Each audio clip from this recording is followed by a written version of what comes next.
Hi, Barry Eaton here, and welcome to Radio Out There.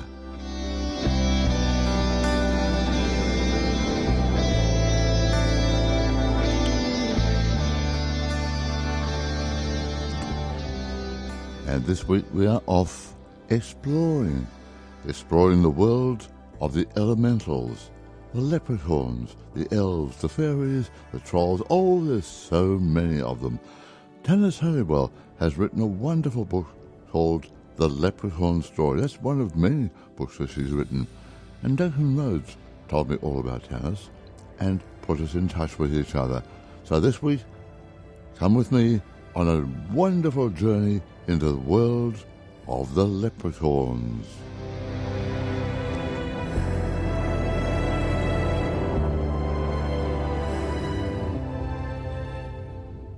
Tanis, hi, welcome to Radio Out There. Lovely to talk to you. Well, lovely to be invited, Barry. Now, you have had such a wonderful life experience, and particularly around elementals, and that's what we're going to talk about, because you are right now in Vancouver, but all your big elemental adventures have been in Ireland. That's an interesting way. And it started off when you were living in Ireland for a while, in the west of Ireland, in Kiel, and you found you were in a cottage that was haunted by leprechauns. What a wonderful adventure. Tell us about it. Well, I was there to become enlightened, and we see that didn't go particularly well, because, as you said, the cottage was haunted by elementals, and the entire village, a very tiny village on the west coast of Ireland, knew that this cottage was haunted and called it the Fairy Cottage. But I'd hired this cottage sight unseen, so of course I had no idea. So it was a very topsy-turvy summer, giving a lot of time to the elementals and actually getting rid of my expectations that I was going to be enlightened. Ah, fantastic. So maybe, would you mind just telling me all the differences between elementals? That's a sort of a generic term, but there are so many different kinds of elementals, aren't there? Yeah. This particular cottage and the elemental with whom I speak is a leprechaun, and hence in Ireland. However, there are many goblins, elves, both royal elves and forest elves. There's pixies. They're more dancing in groups. And, there's so many kinds. And all over the world, people talk about elementals. In Holland, they call them kabouters, and in New Zealand, they call them the children of the mist. So, What do we call them in Australia, do you know? Gosh. I'm not sure what they call them in Australia, and you'd have to ask some of your First Nations people, some of your Aboriginal peoples, what they're there, and I'm sure they could tell you stories about it, and that would be a great project. Yeah, I'll follow the one up. Thanks for that.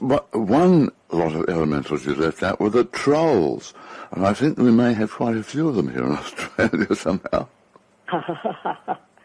Well, they are the ones who deal with rocks and metal, and they're the strong ones. So they're the strong, silent types. I happen to like trolls very much because they're very loyal and protective if you have a troll friend. And I think they've actually received a bad rap. Well, they have, haven't they, with social media? Yeah, they have.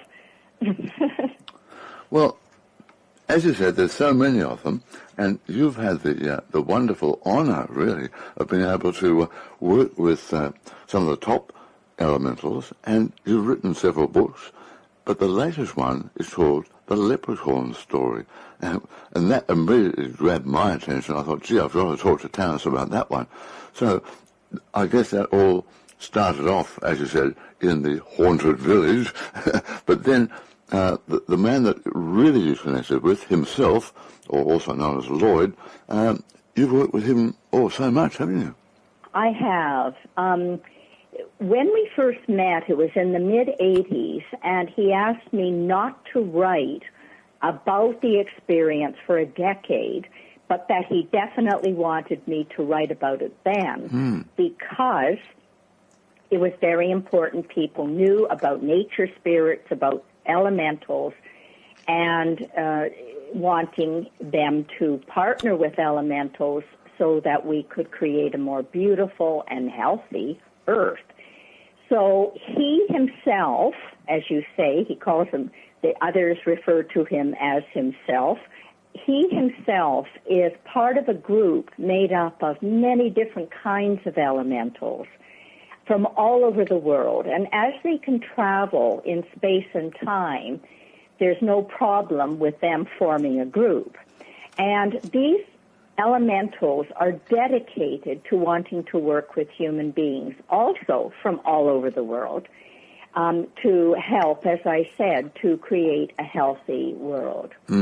So I've written many books with Lloyd where we co-authored them, if you like, and I thought I was finished writing books with him. Some are with the Leprechauns and Pilgrimage with the Leprechauns and High Beings of Hawaii being 3 of them, when he said he wanted me to write his autobiography, but he wanted me to step aside.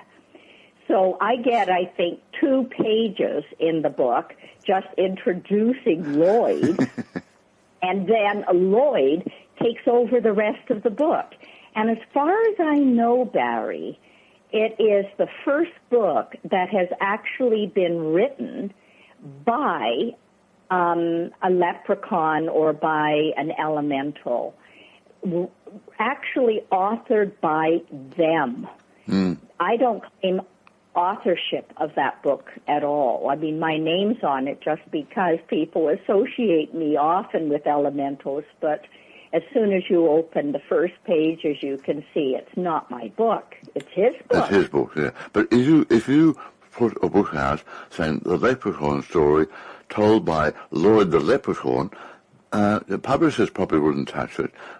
Everybody would think it was a children's book. So there was a bit of a problem, I would imagine, that Lloyd was smart enough to know that he had to have your name on there to be able to get his story out.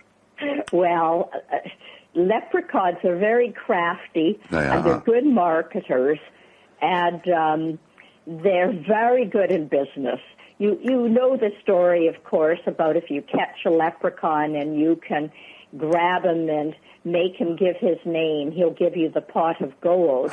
Well, a lot of people think, oh boy, I'd really like to rather have a leprechaun than a troll for a partner to work with, or a goblin. However, that pot of gold is actually a metaphor. Yeah. And what it means is he does bring lots of opportunities my way. So sometimes he brings publishers, and other times he just brings ways that I meet people, such as you, who are interested in these kinds of stories. Yeah, well, leprechauns, as you say, or as Lloyd says, or himself, leprechauns and gold are very, very intertwined, aren't they? Well, they trade gold where they're in the other astral world. People say, well, can I see a leprechaun? Can I see a troll? Some people can see them. I see them. I hear them. I feel them. Other people may just hear. Other people may feel. But they're in a little bit lighter frequency than human beings exist in. So you almost have to have a little bit of intuition, be a little bit psychic, and this is, of course, developing at this time in the world, that people are beginning to be this, and so people are starting to see elementals. They're starting to see angels. They're all of these things that actually exist in these little bit higher frequencies. And isn't that wonderful? Well, look, I believe we're all psychic, we all have intuition, but it's been covered up, it's been buried for so long now, and there are so many reasons for that, we don't have to go into it.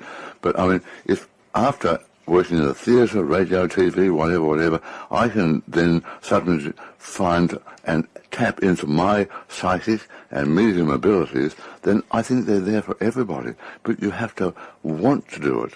But they're there. And I think you're right. You're absolutely yeah, right. I think you're right. There are so many people now wanting, and I have a lot of people ask me, look, how can I develop myself, my psychic abilities? How can I talk to my guide? How can I do this? So, I mean, as you said, it's a pretty topsy-turvy world, and people are looking for changes and differences. So I think more and more people are waking up. I think so as well.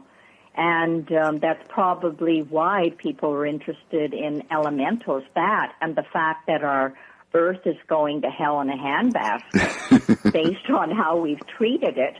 So people are looking for, how do I work with nature? Yeah. And the natural answer is, hey, who creates nature? Elementals. They create the air, the water, the trees, the plants, so we have to work with them.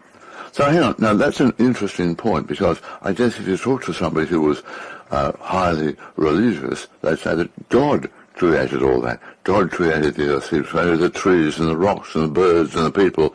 So what part does the elementals play in that whole evolution? Well, you could say that God created us. I mean, I'm just thinking of this person. God created us. God created the animals. God created the birds. So we can say, yes, He created or she created all these forms, because I would argue that it's the Holy Spirit or the Divine Mother, which is the one who manifests in form. So anyway, I won't get... Well, let's just say spirit or source or anything you want. Yeah. But so we could say yes, and not only creating physical reality that we're thinking is, if you don't see it and you can't touch it, it isn't real. Because you know and I know that there are many layers of realities. And so, yes, you could say the creative force, God, the Mother, God the Father, created all of it, but He also created beings that could work with the natural laws, which are the same as the spiritual laws, to create form. And that's what the elemental strength is, that they do work with the natural laws, but they are identical to the spiritual laws. They don't say to themselves, oh, gee, what's my purpose here? They know what their purpose is here. Yeah. Well, look, we inherently know what our purpose is, but we bury it so deep. And I've been able to, through my astrology and psychic abilities, to be able to help people. I do consultations to help them understand what their purpose is. But all I'm helping them to do is help themselves. It's all there, but we bury it. We keep being confused by what's going on in the world. So elementals obviously realize that, come into it. They live a lot longer than us, as Lloyd says in Leprechaun story, and they know what their purpose is. We have to be able to catch up with them. Yeah, in many ways that's very true. And other cultures, cultures that we think are primitive, they work with elementals. First Nations cultures, they work with elementals. Yeah. They respect elementals. So we've kind of lost it. And just in the last couple of 100 years, really, because before that, when we were more agrarian, farmers did work with elementals, but we're not connected to the land anymore. In our Western culture, we have become alienated from the land because we travel for different jobs, we move houses, we go here and there, that we are not grounded anymore. And so it's hard to believe in elementals if you have no connection with the land. That's so true, isn't it? And it's becoming more and more obvious. That brings up a very interesting point. Look, I'd like to take a bit of a break here now, have a little think about what you're talking about. I might play a bit of music for those people who have joined us, and why don't we take a few minutes, and I'll be back. And I want to pick up that chat with you on Grounded, and also, well, things related to that. This is Barry Eaton. I'm with you on Radio Out There, and we have the lovely Tanis Helliwell with us as a special guest this week. Back shortly. Oh, fiddly-diddly, catch a me quick or I'll be gone. Fiddly-diddly, catch a me, I'm a leprechaun. Back in old Ireland, in days of yore, there lived a little man who's seldom seen anymore. Stood 6 inches high and always dressed in green, a master of the magic, the best ever seen. Wearing silver buckles and golden bells, and he would go a-singing through the dells. Oh, fiddly-diddly, catch a me quick or I'll be gone. Fiddly-diddly, catch a me, I'm a leprechaun. When I was a wee boy, Mother, once I was told about the little leprechaun and his crop of gold. Yes, golden sovereigns and more than this. If you could catch the little leprechaun, he'd grant you a wish. But catching this wee man was hard, I fear. Whenever I would see him, he would always disappear. Oh, fiddly-diddly, catch a me quick or I'll be gone. Fiddly-diddly, catch a me, I'm a leprechaun. You can say I was drunk or even call me a liar, but one night in the woods I saw a fire. I thought I'd get close just to have me a peek. So through the woods slowly I started to creep, and to my surprise, dancing round the ring were a score of little leprechauns, and I heard them sing. Oh, fiddly-diddly, catch a me quick or I'll be gone. Fiddly-diddly, catch a me, I'm a leprechaun. I thought that I would wait until they finished their fun, and when they'd go to sleep, then maybe I would catch me one. Oh, tired and weary, they lay down by a log. I caught one very tightly, and he turned into a frog. All wet and slippery, from my hands he did spring. As he hopped through the woods, I could hear him sing. Oh, fiddly-diddly, catch a me quick or I'll be gone. Fiddly-diddly, catch a me, I'm a leprechaun. Oh, fiddly-diddly, catch a me quick or I'll be gone. Fiddly-diddly, catch a me, I'm a leprechaun. I'm a leprechaun. And be horror, I thought you'd like a little bit of a leprechaun song there. That's Bavarian Irish and the Leprechaun song. Tanis Helliwell is my special guest this week on Radio Out There. Tanis, we were talking about being grounded before playing that little bit of music there, and I was very interested when I read Lloyd's story, the Leprechaun story, to hear that they are very, very connected to the spirit worlds, and they also can travel in space and time. So they're a different base to us, I guess, as human beings. So let's chat a bit about that. I'd like to know a bit more about that from what you've talked to Lloyd about. Well, we are going to be able to travel in space and time, too, Barry. In fact, I believe that some of us are already doing that. Oh, yeah, yeah. Yeah. You Remote can say viewing. we're doing it in our dreams, but our dreams are real. I mean, when we're in our dream state or when we're between lives, we're in the astral realm. And in our dreams, we go anywhere we want. We talk to whoever we want all around the world. And this is where we're going in these next 2,000 years of the Aquarian Age. We're moving into this astral realm where the elementals are, where the angels are, where the masters are, and we're going to also be able to travel without airplanes or cars in space and time, and it is only a matter of thinking about it. Mm-hmm. You know, it's all thought. You think about where you want to go, and you do it. That's right. Yeah, you're there. Yeah. Well, I've written about that in my books on the afterlife, because we can all do that when we're back in the world of spirit. We can create things, we can think where we want to go, we can explore, we can do all sorts of things. But if we can do it because our soul, which is only using our body as a vehicle, if our soul can do that, then surely we can do it while we're still in the body. I believe we can. In fact, I have, Barry, and that may cause people to, I'm only asking them to suspend belief. I remember one time when I was in Egypt, and I was just about to start a tour, and it was midnight, and all of a sudden I heard, go to the Pyramid of Giza. Uh-huh. And I had a roommate, and she said, well, I'm going with you. You can't go out at midnight.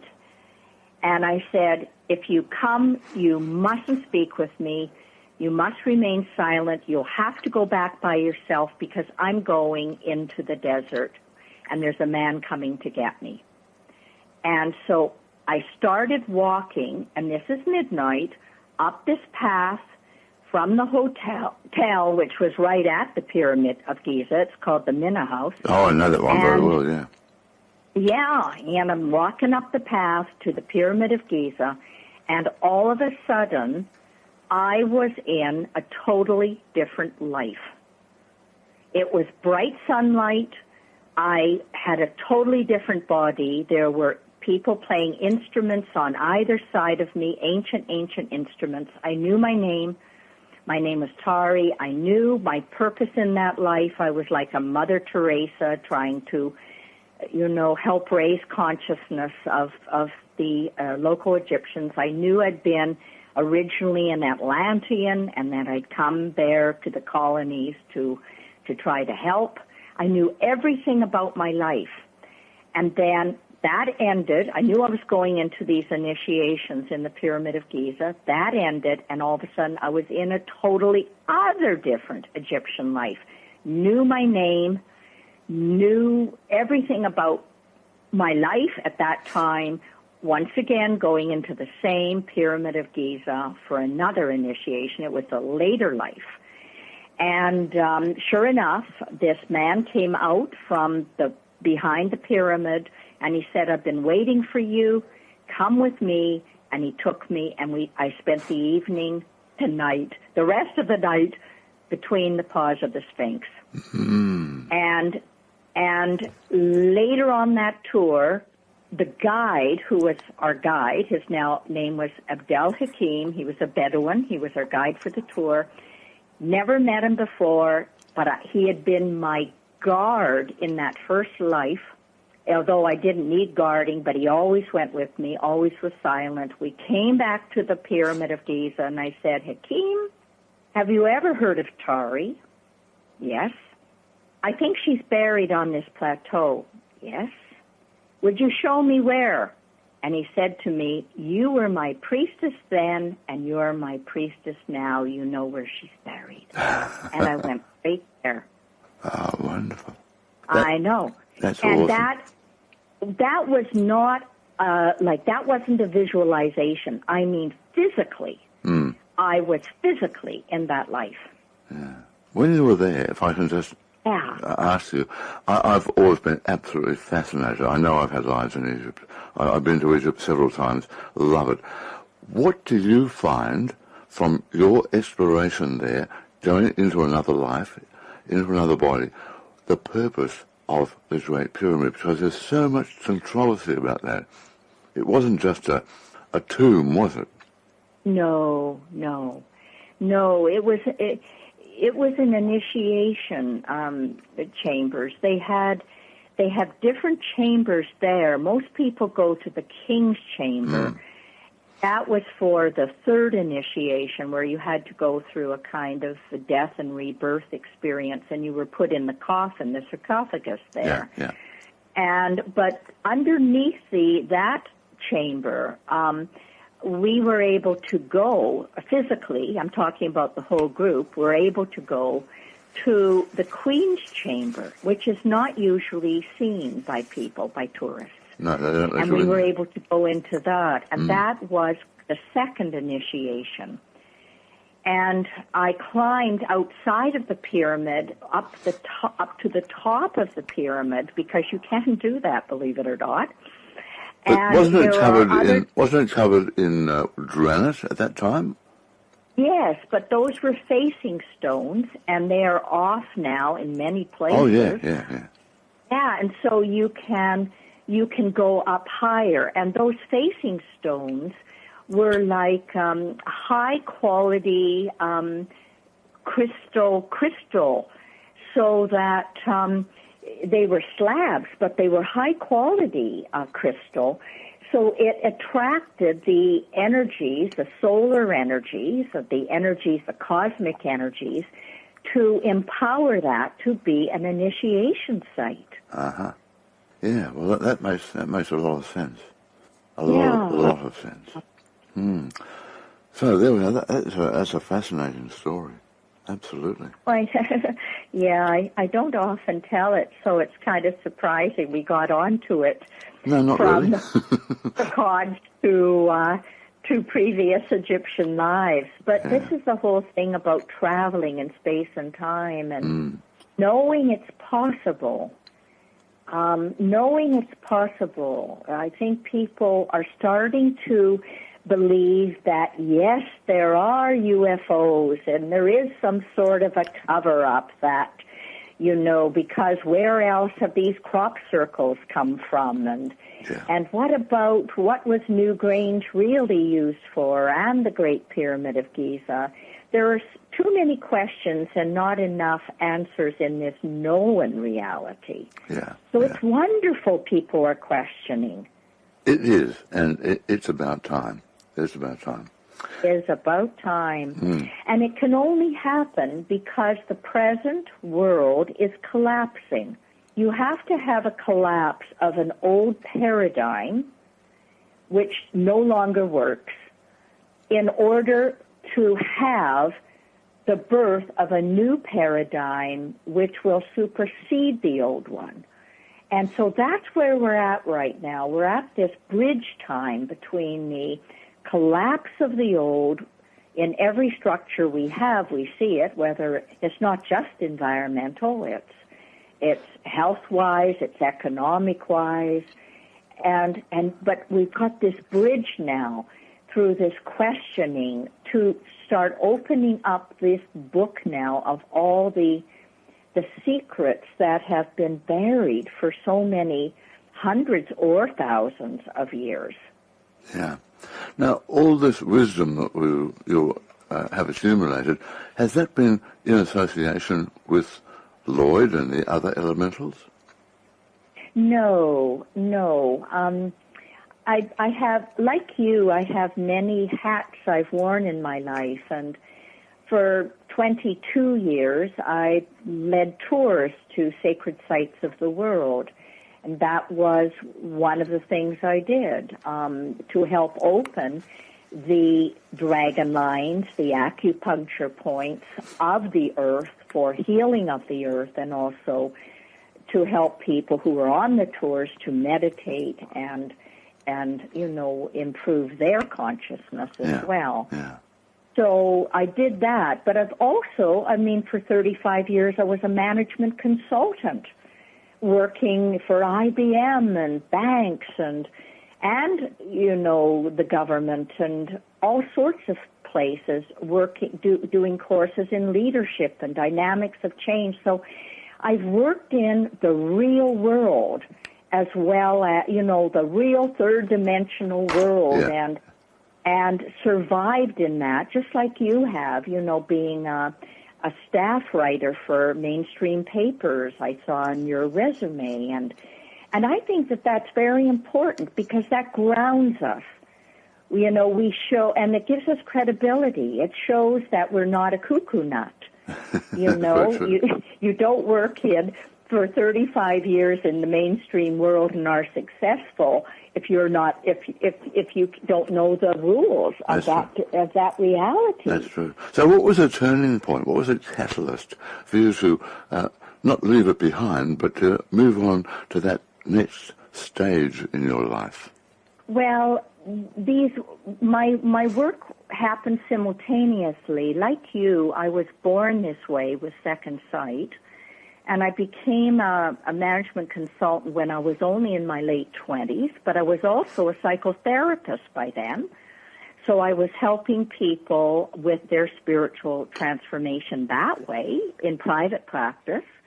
And simultaneously, by my late 20s, I was teaching workshops in past life regression and dream analysis and meditation. So I've been working in both realms, the spiritual realm and the mainstream realm, my entire life. And the only reason I left behind the mainstream was because I always did what Spirit wanted. And Spirit at some point just said, now you can only focus your energy in one place. And so, of course, I chose just the spiritual workshops. But, you know, that's not to say that the other work that I did in mainstream was spiritual, because I believe that every human being wants the same thing. We all want to be loved, and we all want to feel that we're doing something of use in the world. I really believe that that's the bottom line. Mm-hmm. And so I think all people with that main theme, they are spiritual. Yeah. We just need to make sure that those who don't have those views are able to find it within themselves. Instead of trying to exploit humanity, they work out how to work with humanity and with Spirit. Yeah, and that's the minority. I mean, our laws, unfortunately, are made for the small minority, those that are manipulators. But that's what the last 2,000 years has been, an ego-driven time. But now we're coming into, as you said earlier, soul, and we're coming into a soul-driven time. And we're turning from caterpillars, where you gobble up every resource you've got, to butterflies. And I think we're in that cocoon stage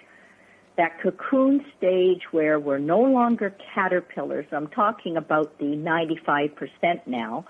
We're no longer wanting to be caterpillars, but we're not quite sure how the heck to get out of the cocoon to become a butterfly. That is a wonderful analogy. I love it. I love it. Well, yeah. I'm a hopeful person, and I think you are too, aren't you, Barry? Oh, very much, very much. Look, yeah. We have so many things to talk about. I read the wonderful Leprechaun story, Lloyd's story, and I just jotted down a couple of points. I thought, I'll have a chat about this and this. Well, I've got a list of points that I wanted to talk to you about. And I think, oh my God. So I think we're going to have to do a couple of chats on my program so we can really get down to a few more details. But just before we wrap up our time together right now, the thing that, one of the many, many, many things that jumped out at me from the Leprechaun story is the fact that leprechauns are etheric and astral beings at the same time, and that is where they differ from human beings.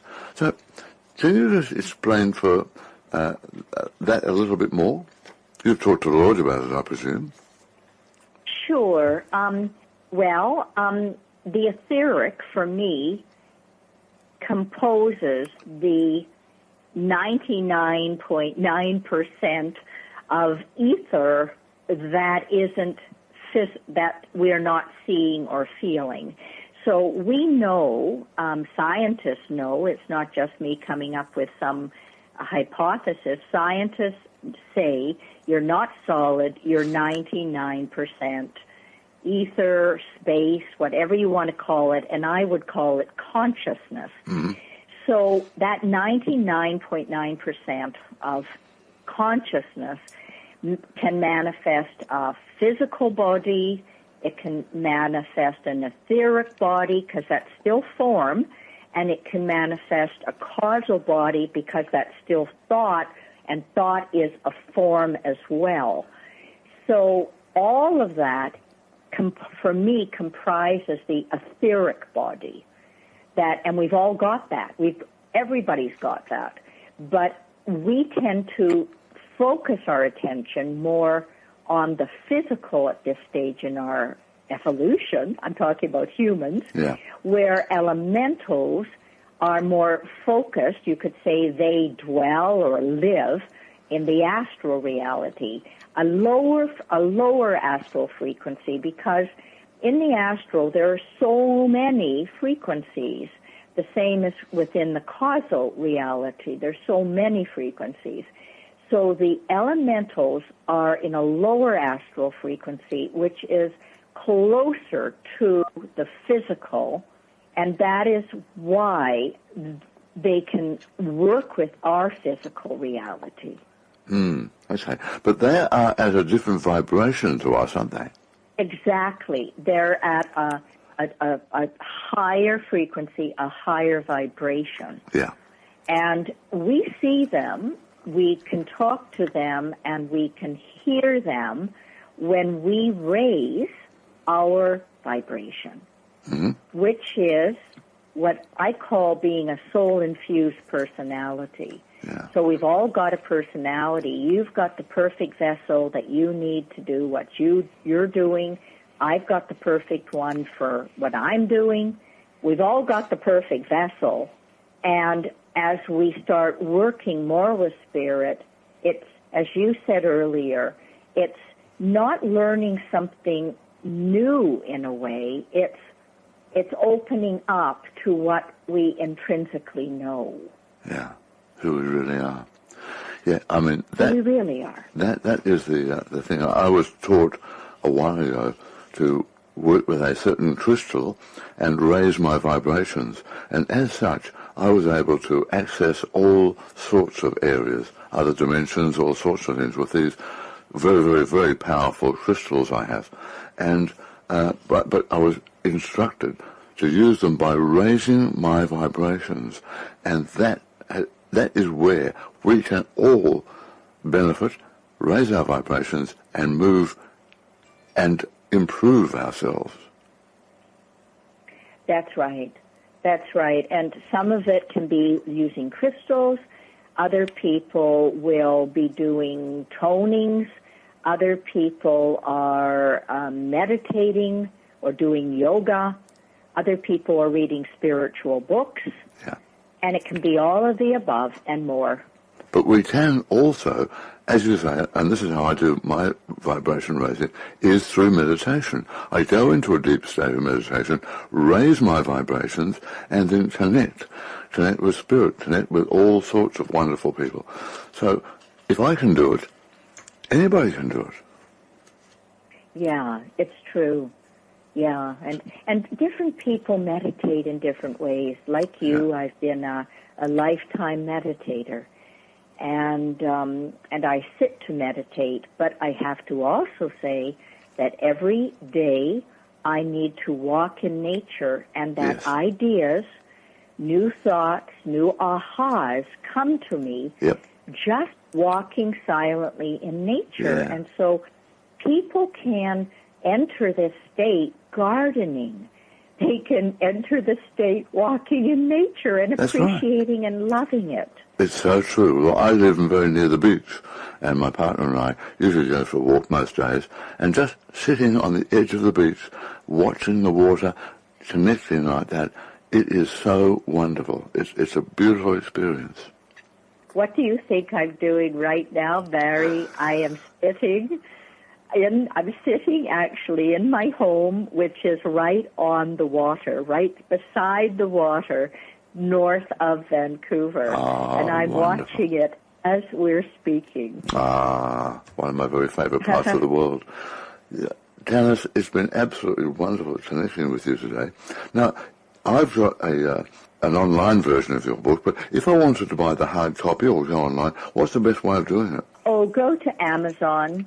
And I know you're in Australia, and there's an Australian Amazon, and for Americans or Canadians, you can go on, the equivalent, Amazon.com or .ca. Yeah, and my book also, this particular book, The Leprechaun Story, it's coming out even in German this coming May. No, das ist sehr gut. And most of my books are in other languages. So that's how people can get it, a hard copy. Right. Lovely, fantastic. All right, well, I'll put a link on my website so that anybody who'd like to find out more can go to your website and then do a bit more. Look, Tanis, we have to talk again. I've got so many things to talk to you about. Yes, we'll do that. That would be very enjoyable. Yeah, it's fantastic. A real treat meeting you. Oh, me too. Thank you so much for your time. Really love to talk to you.